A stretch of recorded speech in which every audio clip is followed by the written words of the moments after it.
అరెరెరెరెరే. ఏందో మామ ఏదో జీవితం.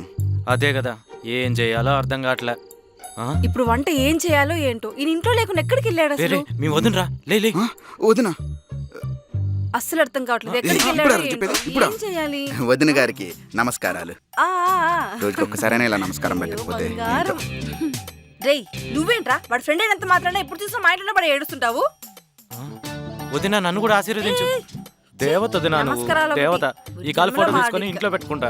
ఈమెమన్నా విజయవాడ కనకదుర్గమ్మ తల్లి అనుకున్నాడు, మొక్కితే వరాలు ఇచ్చేకి. వదిన దగ్గర నాకంటే పేరు ఎక్కువ కొట్టేసేలా ఉన్నాడు. వదిన గారికి మళ్ళీ నమస్కారాలు.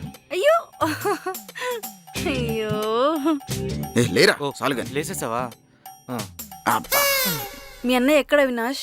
ఏమో వదిన, పొద్దున్నుంచి చాలాసార్లు కాల్ చేశాను. ఎక్కడ బలాదూరు తిరుగుతున్నాడో ఏంటో. ఈయన హాలిడేస్ లో కూడా ఇంట్లో లేకుండా పోయాడు. అసలు నీకున్న మంచి బుద్ధుల్లో ఒక్కడు కూడా మీ అన్నయ్యకి రాకుండా పోయింది ఏంటి అవినాష్? అసలు మీ ఇద్దరు అన్నదమ్ములేనా? నాకు కూడా అదే డౌట్ వదిన, ఎప్పుడైనా మా నాన్న చిలకొట్టుడు కొట్టాడేమో. రేయ్, ఆ, అదే చిలకల సుబ్బమ్మ అనే నర్సు మా నాన్న మార్చేసిందని. వాడు కూడా సుబ్బమ్మలాగే బిహేవ్ చేసేవాడని చిన్నప్పుడు మా అమ్మ చెప్పేది. రేయ్, ఏంట్రా అన్నయ్య గురించి ఏదేదో మాట్లాడుతున్నావు?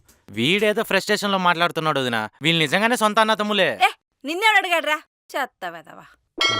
చెత్త వెధవా. నమస్కారం పెట్టినా సంస్కారం లేదు ఈ ఇంట్లో. మీ అన్నయ్య ఇంకా మారడా అవినాష్? అదే కదా, ఎక్కడైనా ఇంట్లో చిన్న కొడుకు బేవర్స్గా ఉంటాడు. అదే మన ఇంట్లో పెద్ద కొడుకు వరుసగా తయారయ్యాడు. మా అమ్మ నాన్న యాక్సిడెంట్లో చచ్చిపోయి బతికిపోయారు కానీ లేకపోతే వీటి చేష్టలు చూసి ఇప్పుడు ఊరేసుకొని చచ్చిపోయారు వదిన. రాణి రాణి అట్ల కాడేరక్క చాలా రోజులైందిలే. నువ్వు ఇంట్లోనే ఉంటున్నావా అవినాష్? ఇంట్లోనే ఉంటావు వదిన. హ. సరే 10 నిమిషాలు వంట చేసేస్తాను, పిలుస్తాను.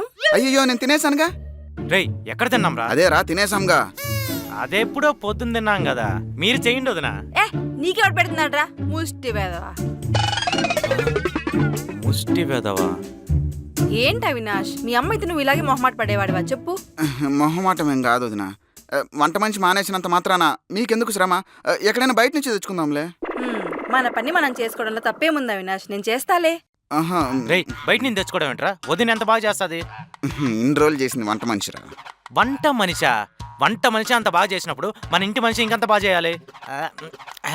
ఏందే నా తిన్నాక నే ఏంటి హాహా అనుకుంటున్నారు? అదేం లేదు వదినా, మీరు చేయండి. ఏ నీకు ఎన్నిసార్లు చెప్పాను నీకు పెట్టినాని? నీకు పెట్టను. నాతో పాటు వీని కూడా బలి తీసుకోండి వదిన. అదే వీడికి కూడా కలిపి తీసుకొని రండి అంటున్నా. ఎంత సంస్కారవంతుడు అవినాష్. వదిన కొంచెం అది చాలానే చేస్తాలే. వదిన కొంచెం స్పైసీగా చేయండి. వేసేది అదిలేరా.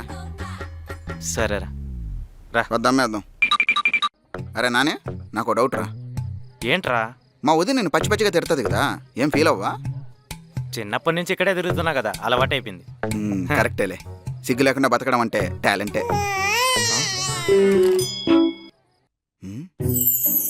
ఏయ్ ఇదేంట్రా ఈ అమ్మ ఇంత బాగుంది? నాకేమంత అనిపించలా. ఏయ్ కళ్ళుకు పెట్టుకున్నావా? ఆ. చూడరా ఎంత బాగుందో. మోనాలిసాస్ బాయ్ ఫ్రెండ్, మోనాలిసాస్ హస్బెండ్, మోనాలిసా. చూడరా ఎంత బాగుందో. ఏముందిరా? హిందీ మాట్లాడుతుందంటే హైదరాబాదే అయింటదా? ఏమోరా.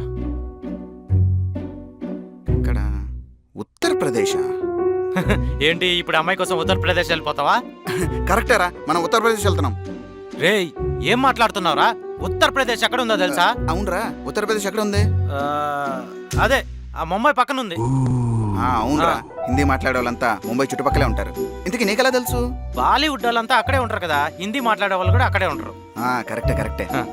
ఇంతకీ అమ్మాయి ఉత్తరప్రదేశ్లో ఏం చేస్తుంది? ఏం చేస్తుంది? కుంభమేళలో పూసలు అమ్ముకుంటుందంట్రా.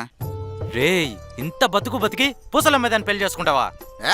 పూసలు అమ్ముకున్నా పర్లేదురా, నేను పోషించుకుంటారా. 40 కోట్ల మంది వస్తారంట, దాంట్లో 20 కోట్ల మంది రూపాభిక్షం వేసినా మనం కోటీశ్వరులరా. అయితే నేను కూడా వస్తారా? నాకు మరీ అంత ఆశ లేదు, ఒక 4-5 కోట్లు ఉంటే చాలు. ఇంతకీ అక్కడికి ఎలా వెళ్దాం రా?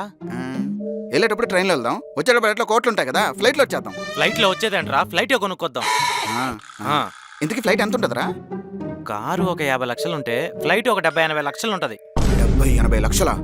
వద్దురా, సెకండ్ హ్యాండ్లో 35 లక్షలు తెచ్చుకుందాం.